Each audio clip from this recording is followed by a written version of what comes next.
So, how do you organize your record collection and how many genres of records do you have? That's the question we're going to get into today.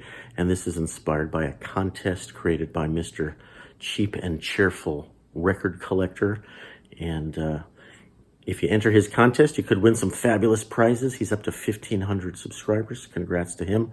I'll place a link to his channel below. And he's cheap and cheerful. I'm cheap and crabby and grumpy record collector, as you guys know. We're doing this handheld today, sorry. And I'm going to go through all of the genres I have in the record rack here. This is the main record room here at the Vinyl Rundown World Headquarters in Los Angeles. This is a 5x5, 25 cubicle IKEA thingy.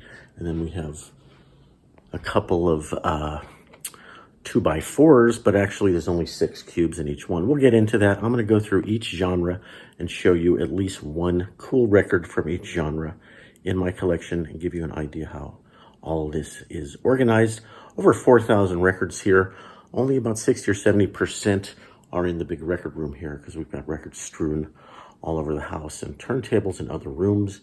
We have 2 categories kind of called rock. Over on this side is my wife's collection. She calls it alternative rock, a lot of 80s pop and punky stuff. And then my section of rock over here we call classic rock or dinosaur rock, rock for old people, you know, with a lot of guitars and stuff. Let's get into section by section, the cubicles. We're going to go down here and start. I'm going to flip the camera, and I may have to use the wide angle lens to get some of this in the frame. So here we go. This cube and this cube we call pop vocals, which is a lot of stuff like Ella Fitzgerald and Nat King Cole. Actually, the Frank Sinatra is in the garage because there's like over 60 records of Frank Sinatra. But in terms of a pop vocal record, let's pull out Petulia Clark. Is this the one that has Downtown on it? That's the one song that everybody loves from her. It was a big hit when I was like 5 years old. Downtown. Now we start off with 1, 2, 3, 4, 5, 6, 7, 8, 9, something like 12 cubes of my wife's collection of rock and alternative rock and 80s rock and punky type stuff. And she pulled out a couple of records for us to take a look at here. Here's one of my favorite records from the 80s. Everything But the Girl. Tracy Thorn. And she's gone on to do other things. Took a hiatus to become a mother. Everything But the Girl, one of my favorite bands from the 80s. How about Rank and File? Sort of country rock. But here it is in the alternative rock section. The Kinman brothers. Didn't one of them just die? Chip and Tony Kinman. Great songwriters from sort of a country-ish punky rock sound. How about Phil Seymour? Phil Seymour. What can we say about Phil Seymour other than he has a lot of stripes? I don't know. I don't know what else to say about Phil Seymour. Okay, so these cubes here are my wife's, and this is the last one of my wife's collection. You can see all the massive Wilco, every Wilco ever created. Okay, so that's 2 genres. Now we're on to another genre. My stuff called dinosaur rock, classic rock, old guy rock with a lot of guitars. Everything from Aerosmith to ZZ Top. Hey, who put ABBA in there? Let's pick out a better one for my collection. How about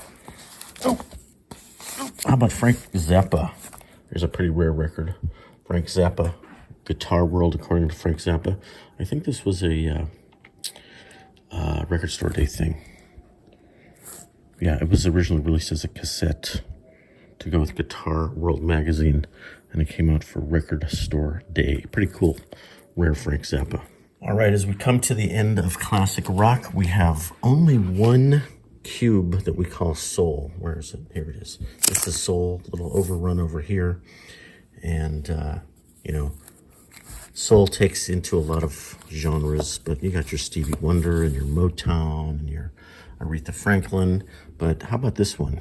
TV on the Radio, 9 Types of Light. Very cool record from a New York artsy band. And you don't hear much about them on the vinyl community, but that's one of my favorite in that pile, Soul. This genre here is called records that we're trying to get rid of, so that's not really a genre. Then we come all the way up to the top of jazz. So what do we have? 1, 2, 3, 4, 5, 6, 7, 7 cubes of jazz. And I've got my orange Alice and John Coltrane section. But here's an unusual record. Albert Ayler. Free jazz sax player. Would you believe I got this one at a Goodwill for $1 or $2? Very cool. Impulse. Jazz. Albert Ayler. Hard to find his stuff. Jazz. 2 more jazz cubes. And then these 2 cubes are a very weird genre called These Are My Son's Records. Everything he likes. Lots of Queen, lots of Devo, lots of weird stuff, but not a real genre. Now we come to the miscellaneous genres. These last 2 cubes have 3 or 4 genres crammed into one place. Let's see. Country. We don't have a lot of country. How about Hoyt Axton, who wrote Joy to the World, Jeremiah Was a Bullfrog, big hit by Blood, Sweat, and Tears, Hoyt Axton. Then we have blues, not a big section. How about Autobiography and Blues by Lightnin' Hopkins, Texas blues legend on Everest Folk Records. Very cool. Okay, blues, not a big section. Then we got some movie soundtracks. We got hundreds more movie soundtracks in the garage, but this section is movie soundtracks. How about A Boy, the movie starring Hugh Grant. The group is Badly Drawn Boy. Weird coincidence, but very cool movie. I'm sure you guys have seen. About a Boy. There's the soundtrack. Bunch of soundtracks in here. And Taxi Driver. There's a weird soundtrack. This last little mini section I call the Exotica Lounge. We got stuff like Esquivel, the great Latin orchestra leader and arranger. And you've got Arthur Lyman. What is this on the ground? These are all miscellaneous selections. How about some comedy?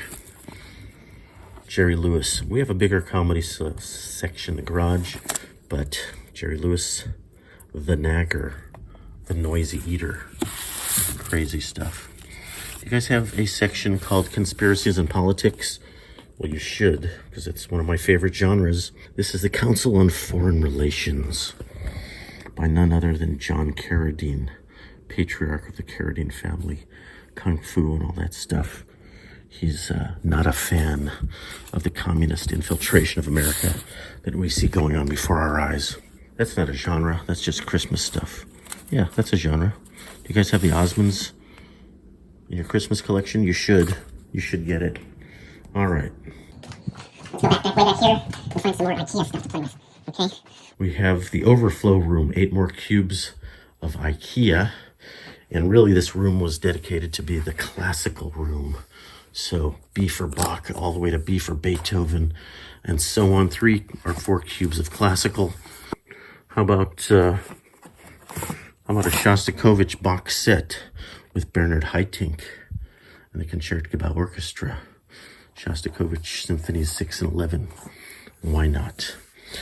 Okay, I've got another genre that nobody else has. Do you guys have Tough-Minded Management by Joe Batten, president of Batten Management? I've got a lot of spoken word weirdo records from like industrial and corporate and sales. So guys, that's about it. That's all my genres. Thanks for watching, guys, on the Fisheye Lens Cam. And don't forget to subscribe to Mr. Cheap and Cheerful Record Collector. Congratulations to him getting 1,500 subs. And feel free to sub to me if this weird camera stuff doesn't make you nauseous. It's pretty cool. One of my Christmas presents is some lenses. That doesn't look too flattering, does it? Final rundown. Signing out, guys. Thanks a lot.